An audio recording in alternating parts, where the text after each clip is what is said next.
Shalom saudara sekalian, hari ini Rabu 8 Januari 2025, Ester 2 ayat 21-23. Pada waktu itu ketika Mordekai duduk di pintu gerbang istana raja, sakit hatilah Bigtan dan Teresh, dua orang sida-sida raja yang termasuk golongan penjaga pintu, lalu berikhtiharlah mereka untuk membunuh Raja Ahasuerus. Tetapi perkara itu dapat diketahui oleh Mordekai, lalu diberitahukannya kepada Ester sang ratu, dan Ester mempersembahkannya kepada raja atas nama Mordekai. Perkara itu diperiksa dan ternyata benar, maka kedua orang itu disulahkan pada tiang dan peristiwa itu dituliskan dalam kitab sejarah di hadapan raja. Ester 3 ayat 1, sesudah peristiwa-peristiwa itu maka Haman bin Hammedata orang Agag dikaruniailah kebesaran oleh Raja Ahasuerus, dan pangkatnya dinaikkan serta kedudukannya ditetapkan di atas semua pembesar yang ada di hadapan baginda. Nah saudara, dalam ayat-ayat tadi kita menemukan sesuatu yang aneh sebenarnya. Saudara, sesungguhnya yang menyelamatkan raja dengan laporannya adalah Mordekai, tetapi yang mendapatkan penghargaan adalah Haman. Memang tidak ada penjelasan mengapa Haman mendapatkan kenaikan pangkat yang sedemikian rupa. Ini sih dugaan saya, saudara. Kembali saya katakan, ini pendapat saya pribadi. Dengan melihat karakter yang licik dari Haman, maka sangat mungkin Haman dengan caranya sendiri sudah mendapat promosi melalui semua peristiwa ini. Nah, kembali saya katakan inilah pendapat saya pribadi. Nah, kita lihat Mordekai sebagai tangan yang tersembunyi, saudara ya.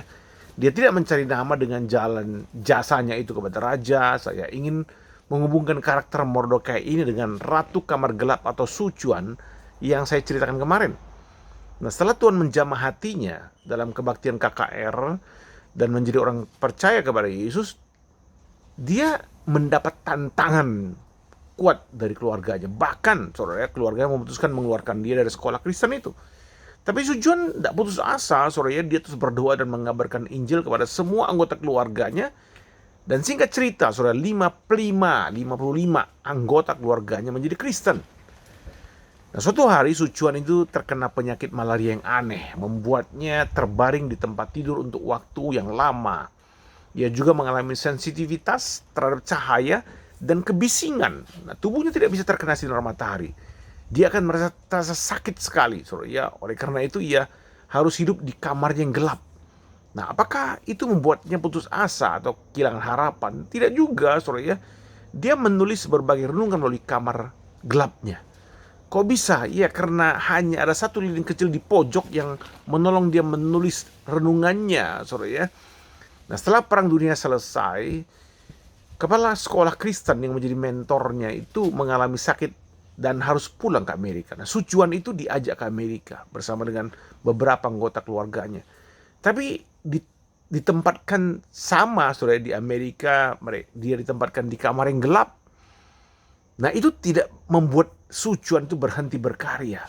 Dari kamar gelap itu mengalir tulisan renungan dan doa-doanya yang tersebar ke banyak orang yang berkunjung, saudara ya.